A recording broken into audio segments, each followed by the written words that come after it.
En la cabina de Señal Libertad, todo está listo para compartir contigo un poco de sus demencias. El programa pensado en la gente demente.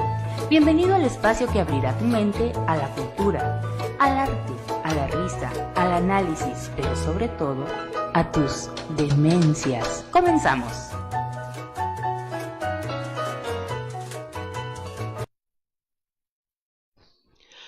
Hola, ¿cómo está? Buen día. Joel Pérez, ¿cómo estás? Ay, feliz de estar otra vez contigo, mi niña.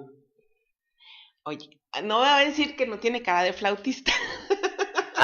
Soy Joel Pérez, No soy Horacio Franco, o sea. Les anuncié con tiempo, bombo y platillo, que hoy vamos a tener a Horacio Franco en entrevista. Déjenme que les cuente que Horacio viene de una agenda, que eso es clásico cuando los artistas y más de ese nivel llegan a una ciudad. Las agendas de medios pues a veces se van colgando 5 o 10 minutitos de un lado y luego ya le vas sumando. El tráfico. Así es, y que se le antojó un burrito a la pasada. Las y donas. Ese tipo de cosas. Ok. Entonces ahorita estábamos esperando que llegara para poder empezar el programa y nos mandan un mensajito que ya viene en camino, que viene un poquito tarde, pero en el ánimo de respetarles el horario a ustedes que nos hacen el favor de seguirnos, y por otro lado pues sirve que aprovecho el tiempo y el espacio para compartir, para que luego no me regañen que durante estoy con el invitado y que no le pongo atención porque necesito compartir. Si no compartimos no nos pueden ver.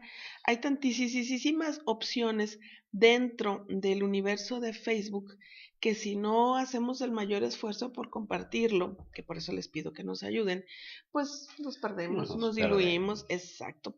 Entonces aquí la idea es que ahorita se vayan conectando, vayan en lo que hacemos tiempo de que llegue Horacio, y mientras todo eso pasa, echamos chal nosotros un ratito. No sabemos, no nos gusta. Oye, Joel, una de las cosas que yo había pensado antes de saber que nos iban a programar esta entrevista era platicar que ayer estuvieron nuestros amigos de Line Teatro estrenándose como promotores como empresa. Exacto. Y trajeron la obra de teatro que se llamó Solteras, maduras y desesperadas. Así se llama la obra de teatro, Nada le está diciendo. Nada personal, no estamos echándole polla a nadie. No. Así se llama. Sí, no lo voy a decir, ¿verdad? Oye, entonces el punto es que ayer fue por primera ocasión este nuevo esfuerzo que están haciendo, y más que platicar, yo le pedía a Joel que más que hablar propiamente de la obra, que ahorita la comentaremos, es reconocer el esfuerzo que se está haciendo en ese sentido. Me decías tú que ahora tú que los entiendes bien, claro.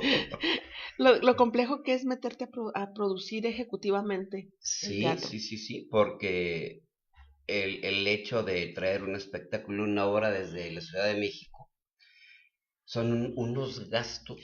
Sí, nada más traer a los actores. Sí. La compañía. Sí. Y vaya que son 4 actrices de primera línea, como decíamos, 4 chuchas cuereras, y un galán, tan galán. ¿Y si está galán? Pues está mono el hombre. No lo ubico, fíjate, déjame es un chico que trabaja en un programa en Hoy. Ok. Español. Ya, eso ya le da. Nosotros somos machistas con los chamacos, así que eso le da un punto extra. Bueno, yo he visto galanes mexicanos más mejores, pero digo, muy decentemente saca el personaje. Ajá.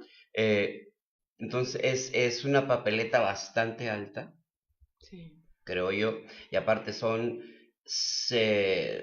vienen en avión, porque digo, no estamos pues digo que se los hagan con los migrantes. No venían en la caravana, no. Y son de gente de staff, son como 10, porque traen vestidoras, escenografía, utilería, audio, iluminación, porque ellos traen toda su gente, o sea que son muchos pasajes de avión, muchos hoteles, muchas comidas, publicidad, que es carísima, el teatro, que no es poca cosa. Porque entonces, escogieron muy buen teatro. Muy buen teatro. Entonces estos chicos de Line hicieron un esfuerzo muy grande para traer un muy divertida la obra, muy digno, con 4 primeras actrices y un chico guapetón. Entonces... es decir, no se fueron y compraron una obra barata. No. Trajeron una obra de cartelera de buen nivel. Están en la ciudad la obra está en la Ciudad de México. Entonces yo invito a apoyarlos, a mis conciudadanos que apoyemos el teatro. Luego se queja uno de que pues no hay a dónde ir más que a las tortas del Borunda, más que a la X. Fíjate que se queja uno mucho de eso y no es más que desconocimiento de la oferta cultural y de entretenimiento, porque a veces la gente dice cultural, ay, qué aburrido, todo es cultura. Todo. Los conciertos de música de banda, de música, eso es cultura, todo, diferentes tipos de cultura. Por ejemplo, pero hoy tenemos un espectáculo de primera línea aquí en Ciudad Juárez con el señorón Horacio Franco. Sí. Gratis, que es un esfuerzo de la Secretaría de Cultura. O sea, hay que corresponder a los esfuerzos simplemente pues acudiendo. Yo sé que ahorita pues ya vienen las Navidades, que vienen...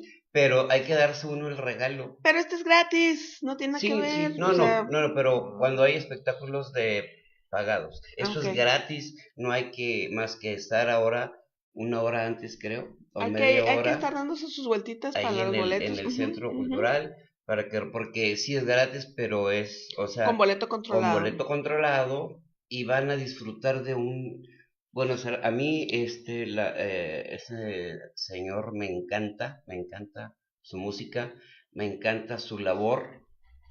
Además es un espectáculo que usted tendría que pagar $300, $400 en otros escenarios del mundo, porque el hombre... Nueva York, Berlín, las grandes ciudades del mundo. Ya puede llegar, ya lo puede... ya está aquí. Ya puede llegar porque como ya... no, llegó desde ayer. No, sí, ayer llegó desde ayer. Entonces... una persona muy responsable en eso, llegó con tiempo. No es así, no es la primera vez que viene a Juárez, ya nos platicará él estos detalles, pero déjame que antes de que nos comamos ahí algunas cosillas, fíjate que a quienes están conectándose ahorita, está en camino Horacio, no se me vayan, por favor, porque no se lo pueden perder, porque me haces un súper personaje. Sí, es un tipazo. Un súper personaje. Lo van a disfrutar. Oye, y aprovechando de las cosas que hay en la ciudad, viene el Festival de la Ciudad. Así es. Tiene una cartelera muy interesante. Muy genial, del 21 de noviembre al 3 de diciembre. Ande, mire, y hablando del rey de Roma. Adelante. No, pues yo también lo tenía a las 12. No, hombre, no. Pásate, estamos al aire. Pásate, gracias. Mire, ¿qué les dije que no tardaba? Hola, ¿cómo estás? Pásate. Aquí mero. Muy bien, gracias. A ver. ¿Qué les dije que no tardaba? Miren. Pues qué gusto, qué honor estar aquí con ustedes. Qué feliz nos hace conocerte. Joel es aquí un gran colaborador del programa que yo tengo que ir porque lo quiero conocer. Gracias. Oye, Horacio, estábamos aquí platicando un poquito de ti en lo que llegabas y vamos a empezar ya formalmente a platicar. Muy bien. Ayer se me ocurrió, dije yo, voy a googlear a este hombre a ver qué. ¿Sabías tú que tu nombre arroja 12.900.000 resultados en la búsqueda? No me estarán confundiendo, pero hay un alcalde en Zacatecas que se llama igual que yo. Y un médico en Argentina también. No, ¿qué se siente que una red en la que todo el mundo puede estar ahí haya casi 13 millones de sitios que te están mencionando? Absolutamente me entero. Pues es un gran gusto, me da muchísimo gusto. Fíjate que a mí me maravilló, si quieres, aquí tengo claro, gracias. A mí me maravilló mucho que de repente creemos que la música que no es la popular es poco conocida. Y sabes que cuando se da la noticia de que vienes a Juárez, mucha de la gente que yo conozco sabe de ti, sabe de tu trabajo, te sigue, Joel, entre ellos. Qué gusto. Ya tiene una noción de quién eres. Y a mí eso me produce una gran satisfacción, porque eso quiere decir que la humanidad tiene una esperanza. Tiene remedio, dices, ¿no? Tenemos remedio. Sí. Bueno, ¿qué te puedo decir? Mira, lo que pasa es que 40 años de carrera han sido ya muchos, he picado piedra como no te puedes imaginar, como no se puede imaginar ni tú, ni el público, ni los aquí presentes. Nadie se puede dar una idea de que hacer una carrera en la música clásica es difícil. Hacer una carrera siendo mexicano con la música clásica es muy difícil. O sea, hacer una carrera con un instrumento como el palito que soplo yo, más aparte que es un instrumento muy poco convencional, siendo mexicano y tocando música clásica, y además no entrando dentro de los estereotipos de la música clásica convencional, es mucho más difícil. Le sumamos. Sí, fíjate que, bueno, y también siendo gay, abierto, tampoco es fácil, porque el mundo de la música clásica, y eso lo abordo muy poco, el mundo de la música clásica es siempre muy conservador en muchos aspectos, es muy, pero muy conservador, sobre todo en Estados Unidos. Me acabo de enterar hace poco que me querían invitar a hacer un concierto en Silicon Valley, pero cuando vieron quién era yo, dijeron, no lo inviten así, o sea, dije, bueno, pues el problema es de ellos, ¿no? O sea, para mí siempre, mira, te voy a decir una cosa, para mí, el que discrimina a cualquier persona por ser indígena, por ser negro, por ser judío, por ser gay o por ser lo que sea, es el que tiene el problema. Entonces, finalmente, pues los que tienen el problema son ellos. Pero sí no me deja de asombrar cuán cerrado es el mundo de la música clásica, ¿eh? No me deja de asombrar, es muy cerrado. Y aparte de todo, sí, bueno, nosotros tenemos en la Ciudad de México, el director de la Filarmónica de la Ciudad de México es abiertamente homófobo, ¿no? Y entonces, el único incidente que yo había tenido, antes de lo de Silicon Valley, que me enteré, pero el único incidente que yo he tenido por esa homofobia ha sido con él, y yo ni lo conozco. O sea, le recomendaron un disco mío hace muchos años, un amigo mío lo vio y dijo, ¿is he a faggot? Así con esas palabras, ¿is he a faggot? I'm not interested. Y lo escogimos, fíjate, yo mismo tuve que dar mi venia, porque pues era el único candidato que todo el mundo apoyaba para la Filarmónica de la Ciudad de México. Yo estoy en el consejo asesor de la Filarmónica de la Ciudad de México, y yo dije, miren señores, si esta ciudad es congruente con lo de gay friendly, entonces tiene que ser congruente también con un director o sea, yo el único incidente homofóbico que he tenido en mi carrera, así que abiertamente es con él. Pero pues no me hicieron caso, ¿verdad? Entonces, bueno, ahora con la Sheinbaum voy a tratar de ver que por lo menos se deshaga de esas declaraciones, porque no declaro abiertamente, pero sé que es homófobo, porque además hay chicos que han querido estudiar con él, está dando cursos, pero es muy buen director, yo no le digo nada como músico, ¿no? Pero hay chicos que quieren trabajar con él, y alguno que otro sí me ha dicho que sí ha tenido roces con gente con gay. Entonces, bueno, pues es que ¿cómo es posible, no? Es que debe existir además ese mismo apasionamiento que hay del trato igualitario entre hombres y mujeres. Es como si fuéramos blanco y negro. Claro. Tiene que haber un respeto en cualquier gama en el que nos encontremos, porque además tú no vas a ir a conquistarlo, vas a mostrar tu talento. Claro, voy a trabajar. Tiene que ver que hagas o dejes de hacer. Voy a trabajar. Voy a trabajar. Si tú fueras ahorita una trans, o si en el banco me toca un cajero que es trans, o que es gay, o que es negro, a mí qué me importa. Exacto. Pues, ¿no? A mí qué me importa. No te va a hacer descuento en la cuenta. Al final. No, finalmente, pues no, ¿verdad? Ahora sí que. Sí, ahorita vamos a retomar eso, porque hay una cosa así que te quiero preguntar sobre dos cosas: la política, en cuanto al ambiente cultural, y en cuanto a tu activismo, que es muy, muy interesante. Siempre que una persona que tiene un nombre, reconocimiento público, se muestra activista, es triple a reconocerse. Entonces, ahorita vamos a ver.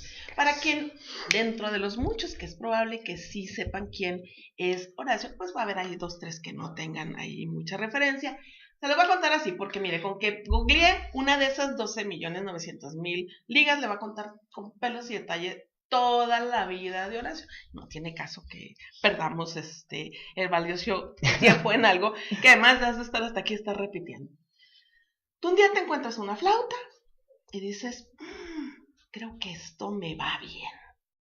Te descubres a los 12 años como un virtuoso en ese instrumento y empieza tu carrera. De ahí estás contando tus 40 años de carrera. No, a los 11. En realidad, mi primer contacto con la flauta fue a los 11 en la secundaria. Okay. A los 13 me meto al conservatorio y a los 14, exactamente hace 40 años, doy mi primer concierto. A partir como de ahí solista, a partir de mi no primera aparición no en público. Es viejo, está bien joven, porque la gente dice, 40 años. Bueno, tengo 55 años, pues lo que pasa es que ¿verdad que es un niño? Ya dentro de 5 años entraré gratis al metro. Estamos chiquillos. Estamos chiquillos. Ya dentro de 5 años ya voy a entrar gratis al metro. Okay. Yo lo primero que digo, hay un universo de niños que en la secundaria, en la escuela, le toca la flauta. ¿Por qué? Es un instrumento económico, fácil de transportar, no es de que le digas al niño, te toca el tololoche y va a llegar a la escuela todos los días que le toque. Una viola. Y es muy común que escuchemos a las clases de música a los niños con flauta, pero es un instrumento muy incomprendido. Sí, claro, pues sí. Y que se le llama casi como un instrumento de segunda. Es un instrumento de segunda, fue un instrumento de segunda dentro de la música barroca también cuando fue su auge. Fue un instrumento segundo, no tenemos un gran repertorio, no tenemos un bastión de repertorio como lo tienen los violinistas o los cantantes. Entonces es un instrumento complicado también, es un instrumento muy difícil, muy fácil de soplar y muy difícil de controlar. Por eso Hitler fue el que lo implementa en los años 30 como instrumento de escuela. Él fue el culpable de que se haya, bueno, el responsable de que se haya implementado en Alemania, como la colectividad en Alemania en ese entonces, pues era obviamente sorprendente, era maravillosa. Los niños tocaban bien la flauta, pero aquí cuando se implementa en México en los años 70 como una copia mal hecha y barata, literal, del sistema alemán y sistema japonés pedagógico que funcionaba muy bien por dicha colectividad. Entonces la flauta ahí funcionaba muy bien, pero cuando la implementan en México, la implementan a la y se va. Primero les dan las flautas, primero les encargan las flautas, primero hacen que toquen en grupo y luego se dan cuenta que es un instrumento que, o sea, que no lo conocen, que no les dieron elementos pedagógicos ni didácticos para enseñar el instrumento a los maestros. Y bueno, cada salón de esos, cuando yo entraba a la secundaria, pues era una granja de pollos, ¿verdad? Era una cosa espectacular, era horrible. No, bueno, no, y bueno, la flauta servía para jugar cerbatana, y como las cerbatanas, para jugar espaditas, para aventarla al piso, lo que sea, ¿no? Pues sí, o para soplar como camotes o lo que sea, ¿no? Y en ese momento, bueno, yo me di cuenta que tenía mucho talento para la flauta, que tenía mucha facilidad, que me salían fácil las piezas de música. En esa misma semana oigo tocar a una niña que tocaba el piano en mi salón, que había estudiado piano desde chiquita, era mi compañerita. Me cautiva y me seduce Mozart por primera vez en la vida, de oír cerca el piano de una manera así fenomenal. O sea, nunca en mi vida me había pasado algo así, de que yo quiero hacer esto, yo quiero tocar así, de veras fue una revelación, una epifanía. Y entonces en ese momento quiero ser músico, ¿no? Y claro, viene también otra vez nadar. Lo primero que nado contra corriente, ¿verdad? Mis papás, no, de eso te vas a morir de hambre, eso no te va a servir para ganarte la vida, los músicos son unos bohemios, borrachos. Mira, tu papá que trabajaba, mi papá era cantinero, que trabaja en la cantina, van los músicos ahí, luego no tienen ni con qué pagar el alcohol y son alcohólicos, y luego no tienen nada, y bla, bla, bla, bla, bla. Y dije, hijo, me tengo que soplar todo esto en mi vida. Pues me lo soplé, me rebelé, hice lo que se me dio la gana, y he sido uno de mis motores más importantes en la vida, te lo puedo asegurar, y se los puedo asegurar a todos, el haber hecho lo que yo sabía que estaba bien, y el haber hecho lo que se me dio la gana, porque sabía que ese era mi destino. Yo no sé qué motor me movió, así que qué cosas se me reveló en el cerebro. Sí, pero a los 11, a los 13, a los 11 y a los 13 me meto al conservatorio, a los 17 me voy a Holanda, o sea, fui muy precoz, o sea, precoz, así, que ahorita veo a los chavos, les veo tan dormidos y tan no sabiendo lo que quieren, y todo, digo, no, pues yo ya a tu edad era maestro del conservatorio, yo a los 16 años era maestro del conservatorio de México, y a los 17 me fui a estudiar a Holanda, y a los 21 regresé ya con el grado de maestría, y bueno, pues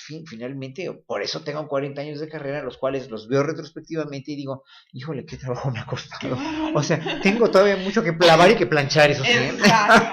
Tengo algunas materias pendientes, mucho. Porque te quedó recreo, te quedó vacaciones, te quedaron materias sin hacer. No, la he pasado muy bien en la vida, no me puedo, fíjate que no me puedo quejar, no, para nada, mira.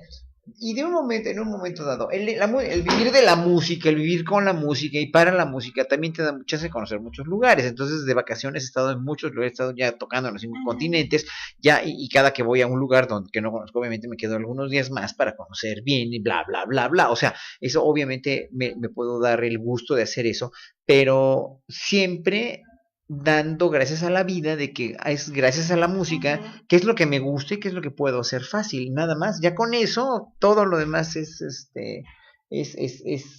fácil hacerlo. ¿Por qué? Porque soy feliz con lo que hago. Exacto. Oye, Horacio, en una de las búsquedas me encontré, hay un medio que te da un título, el Dios mexicano de la música. Ah, caray. Eso no sabía. Y te compara con el dios, con el semidios, porque es el semidios Pan. Entonces, incluso tienes un arte fotográfico que estás tú, o no sé si lo hiciste tú o te lo hicieron ellos, que por ahí, de hecho ahí te lo puse, Alex, no, uno que tiene cuernos. Ah, el fauno. Sí, es el fauno que hizo. Fauno. Es una foto que me tomó Toño Saldaña, un gran diseñador que trabajaba conmigo. Él hizo muchas fotos mías, trabajaba conmigo en la oficina y me hizo este arreglo del fauno, precisamente. Y además, el fauno es algo así parecido a lo que sería el dios Pan en la otra mitología. Exactamente. Y cosa curiosa, era bien canijillo, el dios Pan. Ah, sí, claro. Una vida maravillosa. Se la pasaba entre sátiros y en ella, eso significa que ha sido una vida de 100. Y la imagen, tanto de este dios, del semidios Pan, como del fauno, después la que toma la religión católica para darle figura al demonio. Ajá. Qué juego tan delicioso. Qué raro, qué raro. Bueno, a mí en realidad todo eso me admira y me maravilla, pero como no soy creyente ni nada, soy totalmente ateo. No, y bueno, esa es de las cosas también que es muy políticamente incorrecto decir en una sociedad donde los valores religiosos imperan de una manera total y absolutamente tradicional. Además, no, supersticiosa. Sí. Supersticiosa, porque sabes que yo he visto que los mexicanos somos muy genuinamente creyentes, pero a lo supersticioso, no a lo supersticioso. Entonces, realmente, si hay alguien quien admiro, por ejemplo, y quien realmente me conmueve mucho, es Cristo. O sea, el más ateo del mundo siempre recomienda leer la Biblia o siempre recomienda fijarse en lo que decía Jesucristo, porque para mí Jesucristo fue una persona total y absolutamente, pues hizo su primera transformación, ¿verdad? la primera transformación de la humanidad la trató de hacer él. Finalmente, y ha habido antes grandes gentes como Akenatón, el faraón pero finalmente ellos no promulgaban la igualdad. Cristo fue de los primeros que promulgan la igualdad y el amor al ser humano, el amor por el amor, y eso es muy conmovedor. O sea, finalmente yo soy creyente en las ideas de Cristo, no creo que Cristo haya venido a salvar al mundo ni nada, pero obviamente si en algo nos debemos inspirar es en la figura de Cristo y en lo que dice la Biblia como finalmente como precepto de vida, pero eso es una cuestión que casi no lo conocen, no realmente. No. Las iglesias han manipulado de tal manera para tener control y poder sobre la gente que lo tienen, porque finalmente el mexicano es muy sincrético, tenemos esa maravilla de cultura ancestral de los aztecas y de los mayas y de toda la cuestión de las religiones antiguas, con este sincretismo católico que es muy interesante, pero ha sido muy usado a la mala para manipularnos. Y luego, aparte, sí vivimos en ese sincretismo y luego cuando nos muestran no nos gusta. No. ¿Sabes lo que pasó con la estatua de Force en Guadalajara, del sincretismo? No sé si la hayas visto. Sí. La ves por una parte y es la Virgen de Guadalupe, y la ves por otra, es la misma deidad, pero en su representación autóctona. Y la gente, o sea, es que eso somos. O sea, a fin de cuentas. Muy intolerantes también. Y la gente, cuando la vio, dijo: ¡Ave María Purísima! ¡Qué falta de respeto! Y no la han tumbado porque el gobernador dijo: no, ahí se queda, me costó mucho, no la vamos a quitar, dejen que desquite.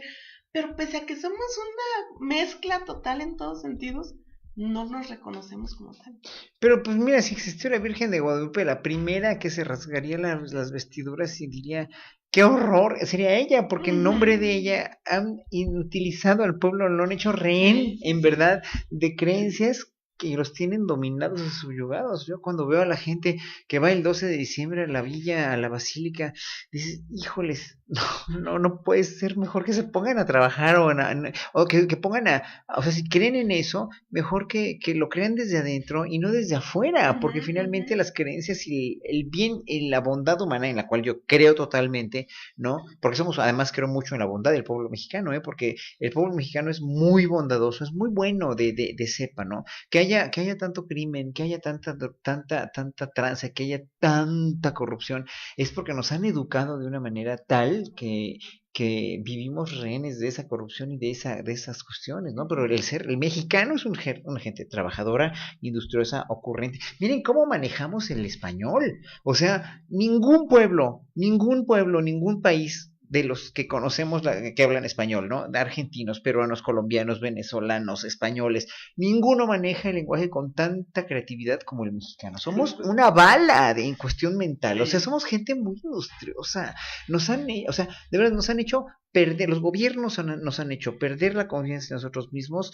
Nos han hecho autodegradarnos, eso en complicidad con las iglesias y con toda la gente que tiene el control de este país desde hace, no 50 años, sino 400, ¿no? Entonces sí nos han hecho mucho daño. Yo creo que la cuarta transformación va a tener que quitarnos precisamente esos estigmas de un pueblo dominado y subyugado por falsas tradiciones, por falsas creencias, que son finalmente lo que nos ha hecho que seamos un pueblo muy corrupto también, ¿no? Es que es impresionante México por todo eso, ¿no? Justamente, por ahí es a donde quería ir. Es sabido, es de voz popular, no es algo, que a ti el proyecto de López Obrador te convenció desde antes y que a ti te regocija saber que es nuestro presidente electo. Tú, en base a esto, ¿cómo crees que vaya a modificarse la cultura, la política cultural del país en manos de esta nueva, que aquí sí hay una ruptura total en cuanto a los sistemas, Esperemos, en verdad. No, esperemos, porque ya no podemos. Beneficio de la duda. No, mira, la cuestión con López Obrador es que es un político que conoce muy bien México, es un político que conoce y que es honesto, que ha vivido una vida bastante congruente con la austeridad que él dice, ¿no? Independientemente de las bodas fifís de sus colaboradores, que ellos puedan hacer muchas cosas, pero él es un hombre adusto, él es un hombre honesto, y su esposa, que es amiga mía, Beatriz Gutiérrez Müller, es una mujer extraordinariamente culta, es sobrina de mis mejores amigas, además. Y yo tengo el honor voy a formar parte es un consejo mexicano para la conservación y la preservación de la memoria histórica. Wow. El lunes lo empezamos voy a estar con él y con ella el lunes ahí en el Lecumberri, en el Archivo General de la Nación, para empezar este proyecto.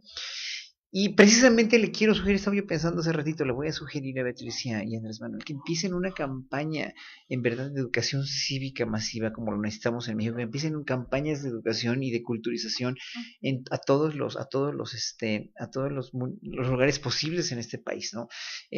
No es ir contra nada, sino es precisamente empezar un proyecto diferente de cómo han tergiversado finalmente la cuestión educativa, no la cuestión. Otra cosa que siempre estoy diciendo también es que, por ejemplo, en este país uno de los grandes problemas de este país es que se tienen hijos como tener macetas, o sea, la gente tiene hijos sin planearlos, sin desearlos, sin quererlos, y aunque los quieran, ¿no? Se los dejan cuidar a la abuela porque ellos tienen que trabajar y no tienen papá los niños, ¿no? Entonces hay que formar familias con amor, hay que formar familias con dedicación, con respeto, hay que formar familias con pluralidad, etcétera, etcétera. Entonces eso también se los voy a sugerir. Pero lo que iba a decir con esto, con la cuestión de la cultura, Alejandra Frausto va a estar al frente de la Secretaría de Cultura, es amiga mía y he colaborado con ella, no antes, sino ya a partir de las elecciones y todo. Y bueno, es una gente que tiene muchísimos pendientes. El problema no es cómo ellos piensan o cuáles son los ideales que tienen, que son muy buenos, obviamente, son ideales que son congruentes con lo que necesita el país. El problema es, aquí va a ser en realidad cómo van a transformar el engranaje que heredaron, un engranaje de una Secretaría de Cultura tan estancada, con tan poco presupuesto, tan olvidada, un Instituto Nacional de Bellas Artes con tanta corrupción, con tantos problemas sindicales, con tantas cuestiones. Con tanto Sí, o sea, amiguismo. tanto amiguismo, tanto capitalismo de cuates, como diría Dennis Dresser, Ajá. que en un momento dado dices, oy, oy, oy, oy, oy, esto va a estar bastante difícil de modificar, pero obviamente sabemos que todos lo tenemos que hacer, número uno, no nada más ellos. Y número dos, no va a llevar 3 años ni 6, sino más, pero de algo tiene que empezar. Y en un momento dado ya no hay que tener miedo a empezar un cambio, porque peor no nos pudo haber ido. O sea, ¿cuántos desaparecidos y muertos hay desde que está el PAN en el gobierno, desde que estuvo el PAN hasta ahora? ¿Cuánta corrupción no ha habido? ¿Cuánta tranza? Ahorita los vemos con los juicios del Chapo Guzmán, que dices, bueno, es que en verdad todo lo que dijo Anabel Hernández Ujú. es total y absolutamente, casi pareciera ser cierto, pues, ¿no? O sea, sabemos que todo es cierto, sabemos pero ¿qué no nos duelen tantas muertes? ¿Qué no nos duele tanto crimen? ¿Qué no nos duele que México sea un país violento y que está vilipendiado además y que no es lo que, o sea, nosotros no somos eso, es que nosotros nos hicieron caer en eso, pero ya no debemos hacerlo, Una ¿no? Entonces, degradación que hay que detener.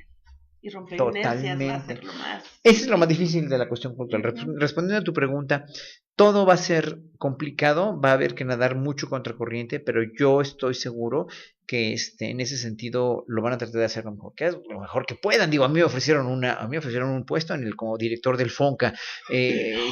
Una vez Amigo, el año que entra yo quiero aplicar.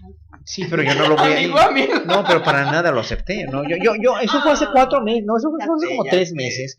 Y no lo acepté y me dio un ataque de risa nervioso cuando Alejandra me habló y me dijo que quería que fuera yo director del FONCA. Y dije, Alejandra, pero es que, mira, si yo acepto esto, en 3 días el FONCA está quebrado y yo en la cárcel. O sea, yo no puedo administrar ni mi ropa interior. Y te voy a meter en líos con todos los que ya tienen el FONCA. O sea, yo no aceptaría ni queriendo, porque por mucho que yo tenga idea de cómo funciona el engranaje artístico, porque de ese sí tengo idea, sí conozco cómo funciona el engranaje musical, las escuelas de música, todo lo que quieran y manden, pero yo no soy un administrador, o sea, para eso hay gestores, precisamente como Claudia Hidalgo, que aquí nos acompaña, que es una gestora maravillosa, que acaba de llegar a su natal ciudad Juárez de Jalapa, que ha trabajado mucho tiempo en la Universidad Veracruzana como gestora y como gestora de proyectos, tiene la maestría en gestión cultural. Esta generación que viene muy fuerte, tienen que ayudar y apoyar a que sea realmente los que van a gestionar la cultura en este próximo y en estos próximos sexenios, porque todos los gestores culturales que había antes se hicieron a partir de la marcha, o sea, se formaron sobre la marcha. No una estructura académica, por decirlo así. No, y por ejemplo, gente como Rafael Tovar de Teresa, que murió hace ya casi 2 años, el 10 de diciembre va a ser 2 años que murió.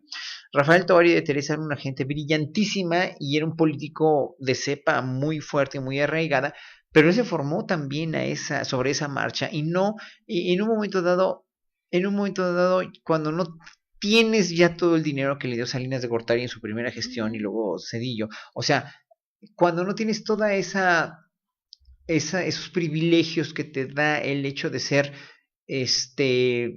secretario o de colaborador de un presidente que sí le interesa la cultura, como a Salinas le interesaba, como a Zedillo, porque a todos los periodistas anteriores a Peña Nieto les interesó la cultura, a Peña Nieto obviamente no, pero pues lo apoyaron con mucho dinero, lo apoyaron con muchos recursos, y entonces Rafael Tabarita se puede hacer lo que se le dio la gana. Ahora cuando llega este presidente imberbe que se va por fortuna ya, en un momento dado dices, nunca, o sea, no lo apoyó, o sea, un presidente que va, díganme, 2 veces a Bellas Artes y se sale a la mitad en un sexenio, dices, no es posible, pues, un presidente estamos, que su esposa le dice, claro que te gusta el arte, mi amor, te casaste con un artista. No, pues sí, esos artistas no necesitamos ya en México, porque son productos de o sea, respeto lo que hacen, mira, yo respeto todo lo que hagan los artistas comerciales, y finalmente hay muchos muy buenos que admiro mucho, Ben Ibarra es una gente a la cual quiero y admiro mucho, y ahora acabo de decir, tú eres el garbanzo de la libra de esa generación, eres una gente maravillosa, te admiro porque eres un gran músico, pero pocos son los que fueron grandes músicos, o grandes actores, o grandes intérpretes, y sin embargo, hicieron un engranaje que finalmente les sirvió mucho para hacer mucho dinero, para poner el nombre de México, dijéramos, con las telenovelas que nos gusten o no, también. Que nos guste o no, marcaron toda una época, pero que finalmente hablando a las otras artes, a las bellas artes, las dejaron estancadas a un lado con mucho por el ostracismo que ya se venía manejando desde la burocratización de las artes por el PRI y la creación del Instituto Nacional de Bellas Artes desde 1947, que fue realmente gran logro para un país como México, la socialización y democratización de las artes a partir de Bellas Artes, pero que la dejaron en el abandono finalmente, la dejaron caer solita con la inercia, y en un momento dado pues estamos viviendo en una época donde las bellas artes, o sea, yo no puedo decir que Angélica Rivera no será un artista, bueno, puede que me guste o no lo que haga, pero cómo les pagan a los grupos, cómo, o sea, comparativamente, o sea, no tiene comparación, o sea, mi trabajo en verdad no vale 500 veces o 1000 veces menos que el trabajo de Julián o de Bronco, ¿me entiendes? O sea, y lo respeto y finalmente cada quien hace y vive de lo que puede y de lo que quiere, pero en un momento dado hay muchas cuestiones educativas, culturales que tienen que modificarse porque finalmente, pues no vale, o sea, nunca ni en Europa un artista clásico va a ganar la cantidad de dinero que gana Madonna. No me interesa, además el dinero es adictivo, yo nunca quisiera tener tanto dinero porque esa es la adicción más horrenda que existe. Se vuelve tu dueño. Sí, no, nada más, es peor que la cocaína, ¿eh? El dinero en exceso es peor que la coca, es peor que cualquier droga, o sea, que los ácidos y todo lo que te metes. Entonces, yo creo que en un momento sí tenemos que hacer conscientes que el gobierno próximo tiene que dignificar todas las áreas y todos los rubros de la música, que lo quieren hacer, ¿eh? Una cosa muy interesante que es que Alejandra Frost está por la dignificación de las músicas indígenas, obviamente, por la seguridad social de todos los artistas. Yo yo le hice muchas sugerencias de darle seguridad social, por ejemplo, a la gente que toca en las calles, a la gente que toca, a los músicos que están en los restaurantes, por ejemplo, que no tienen seguridad social, porque bueno, viven de las limosnas que le dan la gente. Pero, señores, su seguridad social, ellos son músicos dignos. Hay en un restaurante chino, me encontré una vez un trío que cantaba precioso, 3 señores ya grandes, y les pregunté, oigan, ¿ustedes tienen IMSS, tienen sueldo, tienen salario? No, vivimos de lo que nos da la gente. Dice, no es posible, bueno, ¿en qué se van a caer muertos estos? El día de mañana que no puedan tocar, día que no tocan, día que no comen. Exactamente. Claro. Bailarines, etcétera, etcétera. Es muy importante. Y luego tienes la contraparte, ¿verdad? El Instituto Nacional de Bellas Artes, orquestas o coros con cantantes de 70 años que ya no pueden ni mover la boca porque ya no pueden ni cantar, pero ahí se quedan porque uno les sirve de entretenimiento y también para destilar el veneno que tienen y fastidiar a los jóvenes que entran y que tienen mucho talento porque ellos están muy frustrados que ya no pueden cantar. Y en un momento dado sirve también para conservar su calidad de vida, porque claro, reciben un salario bastante digno después de 50 o 40 años de trabajar, pero ya no pueden cantar y echan a perder el trabajo y hacen que los grupos suenen horrendo. Entonces, ese es el problema, pero están súper sindicalizados hasta los dientes. ¿Qué haces con esa gente? Jubílenla, pero jubílenla con el mismo sueldo, pues, ¿no? Para que se vayan tranquilos, pero habrás nuevos aires. Claro. Oye, y cada quien desde su trinchera hace lo suyo. Comentaba una amiga que estuvo en un concierto que estuviste tú aquí en Juárez, en el Centro Cívico Smart. Ajá, exacto. Y me decía, me encantó. A los adultos nos mandaron a la fregada, nos sentaron ahí en las gradas y el piso estaba lleno de niños. Y Horacio se puso y les tocaba con la flauta y les ponía otra. Y durante la música, que además los tenía fascinados, me decía que tú les hablaste mucho de la importancia de que se respetaran a sí mismos, de que no permitieran que nadie les dijera lo que podían o no hacer, que si eran diferentes no permitieran que nadie los hiciera menos. Y el sabor que se quedaron los adultos, esa presentación en la que no los pelaste, porque esa fue la palabra que me dijo, se fueron no solo maravillados de tu capacidad artística, sino de tu calidad humana. Mira, qué interesante saberlo, porque finalmente me he dedicado a eso mucho, a hacer conciertos didácticos. De hecho, pedí becas al FONCA, me dieron varias becas en el FONCA hace varios años, para dar conciertos didácticos de ese tipo a los estudiantes, pero qué bueno que estaban ahí los papás, porque los papás se dieron cuenta. Pero di muchos conciertos, di como 300 o 400 conciertos didácticos a secundarias marginadas, primarias marginadas también, pero sobre todo secundarias, porque para mí el target fundamental de la cuestión de orientación vocacional es quinto, sexto, primero, segundo y tercero secundaria. Sí. Y también los de las prepas, pero los adolescentes son como una generación olvidada, como una edad olvidada, ¿no? y donde en verdad ahí defines tu vida. Pues yo definí mi vida en la adolescencia. Yo a los 11 años definí que quería ser músico, y a los 11 años también me sabía homosexual y dije, esta es mi vida y así soy, y así voy a defender mi vida. Pero los niños de ahorita, que no tienen más que los eduque el internet y la televisión y los abuelos de repente, ¿no? En un momento dado están muy abandonados, y por eso precisamente soy muy incisivo, tengan los hijos que quieren tener. Y en ese sentido, el resultado de los conceptos didácticos ha sido, pues, trabajo hormiga, porque como todos tenemos que hacer esfuerzo hormiga, pero ha sido un esfuerzo que ha traído muchas cosas, porque hay muchos jóvenes que siguieron ese ejemplo y que no nada más estudiaron música, sino se dedicaron a la poesía, a la filosofía. Claro, obviamente tienes que ver también y tienes que decirles a todos, ¿no? Si vas a dedicarte a la filosofía, a la música, a la danza, etcétera, etcétera, tienes que saber que eres muy dotado genéticamente para hacer cualquiera de esas cosas, porque ganarte la vida como filósofo, ganarte la vida como músico, ganarte la vida como bailarín está cada vez más difícil. Mientras no suelte la gente que tiene mucho dinero, ¿no? Los Illuminatis o como les llamen, a la gente que tiene todo el poder del mundo, no suelte el dinero y no empiecen a hacer labor social para que haya menos pobres y se reparta mejor el dinero en este planeta, cada vez nos va a ser más difícil ganarnos la vida, y más y más y más difícil. Y eso aúnale también a toda la vorágine que tenemos de mala alimentación, de mala calidad de vida, o sea, de todo. O sea, las transnacionales nos tienen en el cuello. Exactamente. Y sabes tú que un concierto, el contacto con un músico de tu nivel, a un niño que su alimento cultural es la banda, el narcocorrido, si bien le va algo más de popcito, el tener contacto con esta música les puede abrir los ojos y la mente a que hay más allá de lo que en su microcírculo, en su microuniverso existe.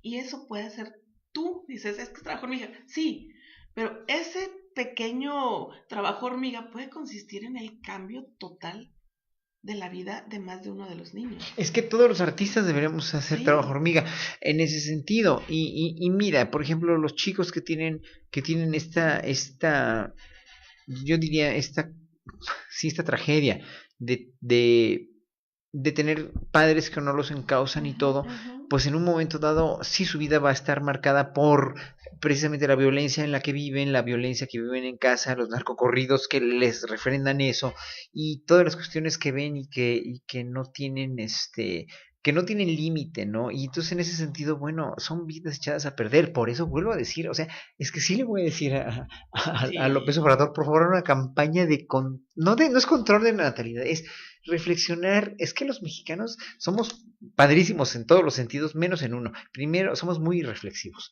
Primero hacemos y después pensamos, ¿no? Ay, ya tuve el bebé chino, ¿y ahora cómo lo voy a mantener? Siempre ha sido igual. O sea, en Holanda yo aprendí, cuando estudié en Holanda, yo aprendí la gran diferencia entre los europeos del norte, que son pueblos que finalmente tienen otra característica muy diferente. Y esa característica es, ellos primero piensan y después actúan. O sea, todas las consecuencias y planean con mucho tiempo hasta que la hacen ya. O sea, ellos, por ejemplo, cuando hacen una unidad habitacional nueva, ven que haya medios de comunicación, caminos de comunicación, agua potable, obviamente, tubos de gas, luz, teléfono, internet y todo, y después empiezan la primera piedra, ya empiezan a construir el fraccionamiento. Aquí no, aquí primero hacen el fraccionamiento y dicen, cherre, no había agua, ay, pues ahora no había transporte, ¿no? Sí, exactamente. Entonces, es una tragedia, o sea, es una tragedia educativa. O sea, yo creo que todas las tragedias mismas son educativas. O sea, hay una frase que me cayó muy gorda de Peña Nieto, que la corrupción es cultural. Pero en un sentido real, la corrupción es una manera en la cual nosotros damos por sentada muchas cosas que podemos lograr corrompiéndonos, pero es una cuestión de educación y es una cuestión social muy arraigada que vemos desde el policía hasta el maestro, hasta el que nos da la ficha para ir al ISSSTE o el que no sé qué, no sé cuánto, y te puedes corromper de cualquier manera. Entonces, obviamente ya es una cuestión educativa muy fuerte que se tiene que lograr frenar en el próximo sexenio. Y reconocerla no es lo mismo que tolerarla. No, exactamente. Que es cultural no quiere decir que, pues es cultural, así no. Sí, no, bueno, él la toleró y así, pues qué más. No, él la toleró y es una de las miles de cosas que le tenemos que tomar a mal al actual presidente. Pero bueno, hay gente que lo defiende, que dice que es muy buena gente. Yo creo que precisamente para gobernar ese país no necesitamos una buena gente, sino una gente muy inteligente, muy ejecutiva, muy honesta y ser muy buen político. Y claro, hay cosas que han hecho últimamente los morenistas que no nos han gustado, pero finalmente tenemos que ver que ellos son los que están planteando un cambio, o sea, la gente que fue a marchar el 11 de noviembre en el Paseo de la Reforma, ¿qué querían? O sea, querían otra vez 6 años de lo mismo. Mira, yo admiro mucho a José Antonio Mid. Es amigo mío y a José Antonio Mid en verdad se me hace una gente brillantísima, es una gente honesta, eso sí también es una gente muy proactiva, honesto, buena persona, pero sobre todo muy inteligente y muy capaz. Hubiéramos querido que José Antonio estuviera ahí avalado por un partido político que es de lo más corrupto que hay en este país. El pues cruce no, fue ¿verdad? que Pues no, yo se lo dije, porque se enojó, se molestó conmigo José Antonio, y claro, con razón, ¿no? Se molestó, me dijo que, bueno, no me dijo él, pero me dijeron, no, es que estaba muy sacado de onda porque apoyaste a López Obrador. Dije, sí, pero es que desde el momento en que José Antonio me dijo, háganme suyo, cuando fue a la CNC, yo dije, no, ya no, o sea, no puede ser ya suyo, le chupó el diablo, ya no. No, claro. No. Y yo después sí, claro. Después hablé con él y con Juanita y les dije, mire, es que yo en verdad, yo iba por ti, querido, pero no puedo, no se puede, no se puede, no puedes, no, para nada, ¿no? Y claro, el proyecto de López Obrador desde hace muchos años, más años, me convenció mucho más porque lo que quería era eliminar esa pobreza y esa corrupción, que ojalá lo empiece a lograr. No lo va a lograr en 6 años, lo sabe él y lo sabemos todos, pero es un principio. Oye, Horacio, aquí nos vamos a estar hablando porque además sé que es un hombre sumamente culto, muy enterado de todo lo que pasa, pero mira, me voltean a ver con cara de... ¿Y el concierto? ¿Y qué pasa? Tu concierto tienes un catálogo de diferentes tipos de conciertos. En esta ocasión traes un concierto de música barroca. Ajá. La gente de repente voltea y dice, ¿y eso exactamente como con qué se come?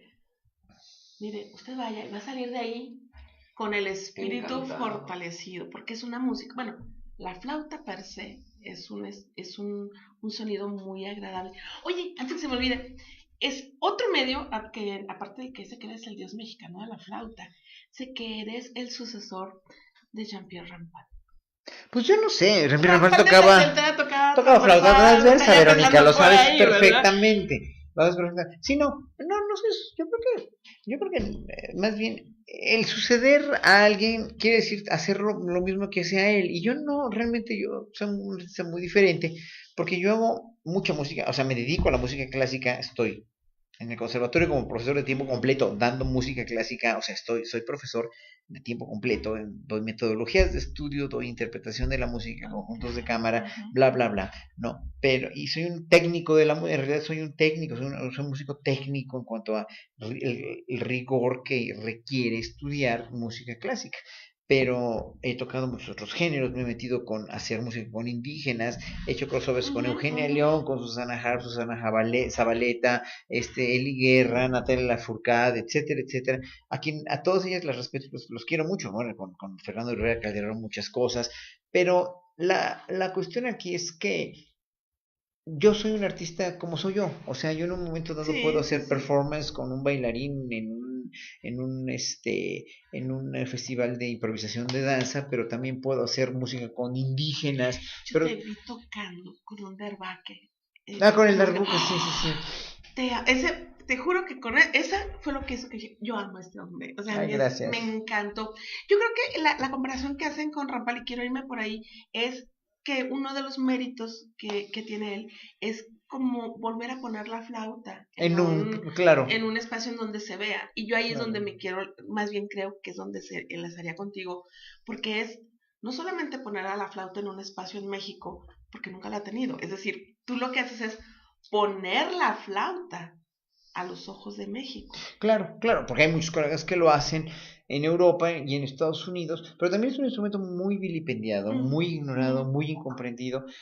Y claro, como te digo, hacer una carrera con ese instrumento yo tengo alumnos, o sea, yo tengo un alumno solamente y hay maestros que fueron alumnos míos o que no lo fueron, pero que están produciendo alumnos y siempre soy muy incisivo diciendo, no produzcan desempleados. O sea, fíjate, yo estudié en Ámsterdam en los años de 81, 84, 85 y ahí me recibí. El año que yo me recibí se recibieron como 14 o 15 flautistas.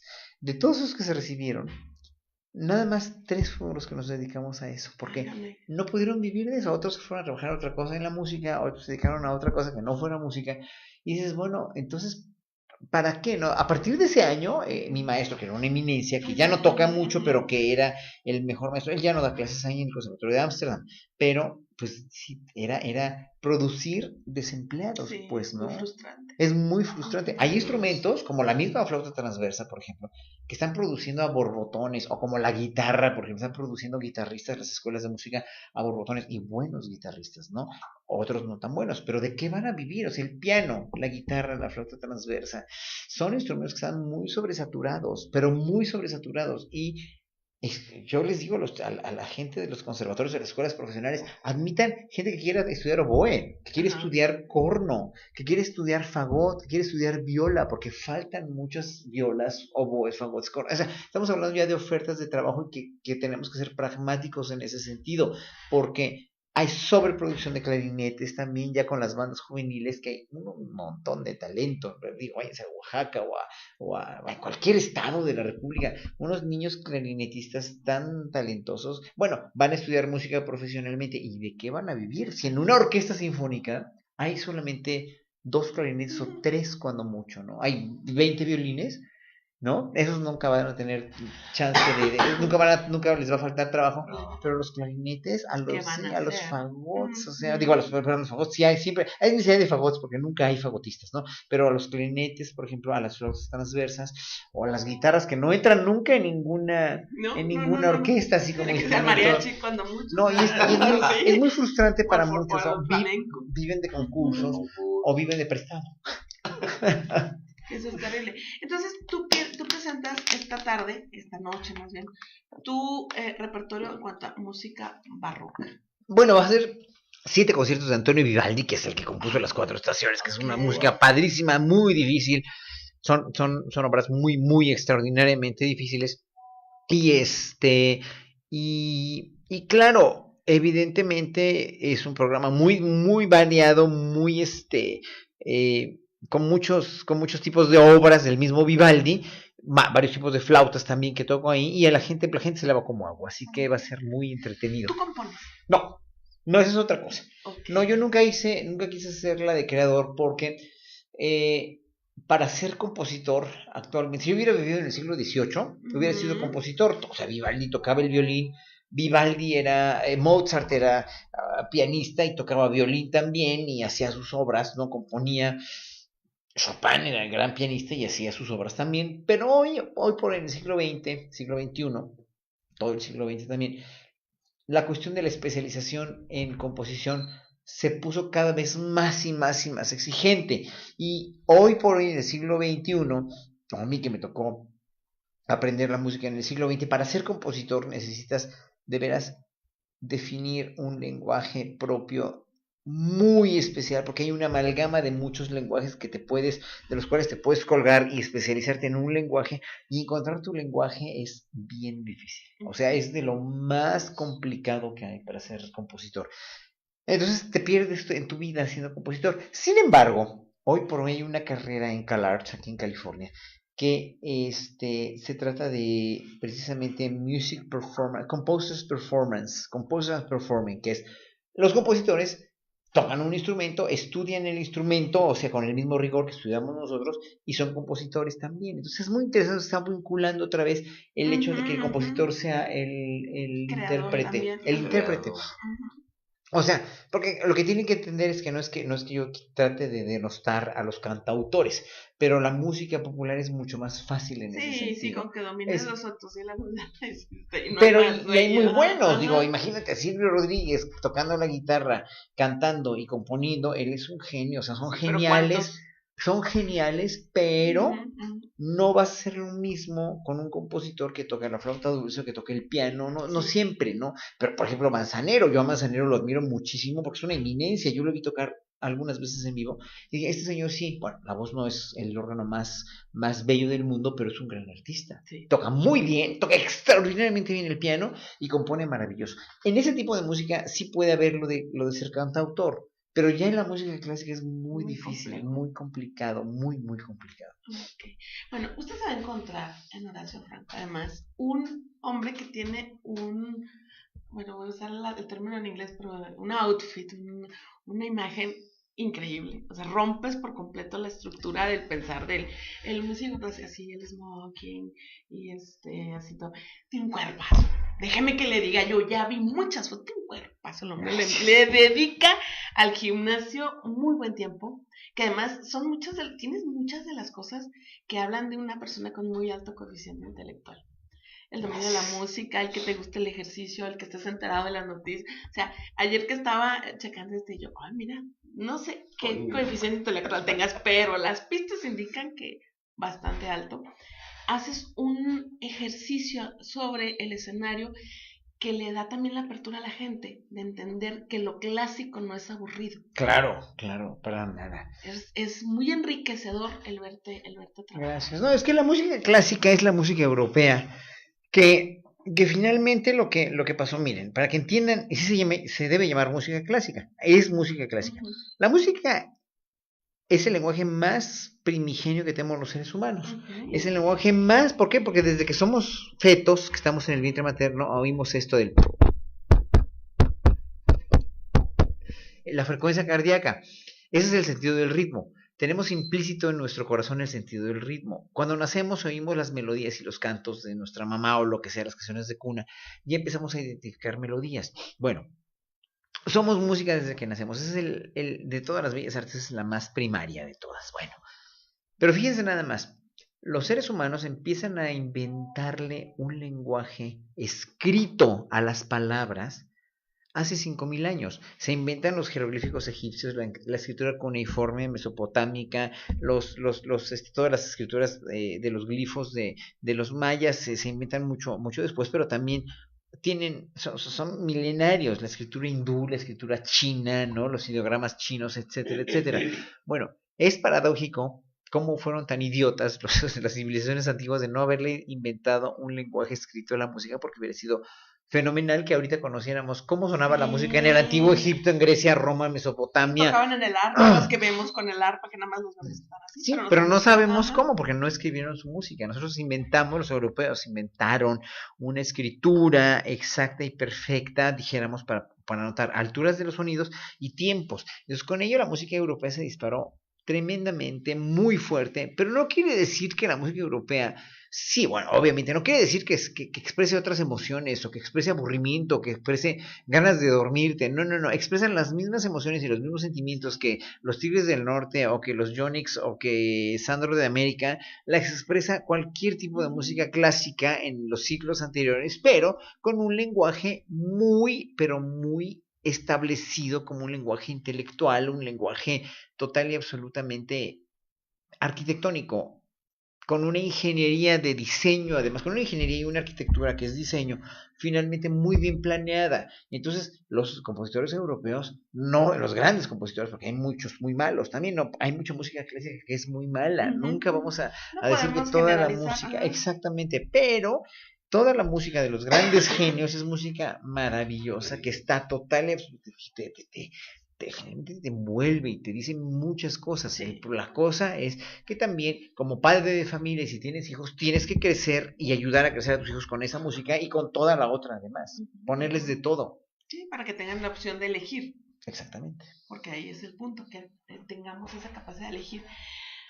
Horacio, de verdad nos dice aquí, nos dicen nuestros amigos que wow, que muchas felicidades por el invitado, que bienvenido a Ciudad Juárez, que saludos, que bueno, no pueden perderse hoy el concierto 1 hora antes. ¿Todavía hay boletos disponibles o ya estamos agotados de boletaje? Tenemos algunos, entonces pueden llegar. Que a las 7, a partir de las 7, si no tiene todavía boletos, que mire, Si no ha tenido boletos porque no quiso, porque muchos medios para llegárselos, entre ellos nosotros. Pero si no, dése una vueltita tempranito, fórmese, no pierda esta oportunidad. Mire, ver a este hombre y en Juárez y sin un costo es un regalo que no se puede desaprovechar. Yo te quiero felicitar, haces demasiadas cosas y todas las haces muy bien. Trato de... Y de verdad no sabes la emoción, aquí los compañeros no me van a dejar mentir, que me causó cuando nos confirmaron que íbamos a poder tenerte en persona y decir, ¡oh! Y lo voy a poder tocar, me van a dejar Me tocar. da muchísimo gusto verme. Un placer, de verdad. Muchas gracias. No, al contrario, es un honor. Un honor. El honor es mío, de platicar con ustedes y con toda la gente de Juárez.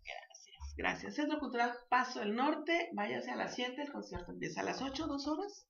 No, una hora. ¿Una hora? Sí. Ok. Que serán como 15 minutos. Se le va a hacer, Ojalá. va a quedar con ganas de más y le puedo asegurar que va a llegar a su casa a buscar en YouTube videos para seguir viéndolo. ¿Tienes quien te haga tu trabajo de arte fotográfico? Que yo creo que mucho tienes ahí tú que ver en cuanto a concepto. Felicidades. Gracias. Hay varios fotógrafos muy buenos. Excelente concepto. Todo tú eres un concepto muy congruente. Te felicito. Pues gracias, muchas gracias. Muchos dicen que soy la Ninel Conde de la música barroca, pero no creo. Yo no la conocía, pero dije, no me parezco tanto a ella. Tú estás más bueno.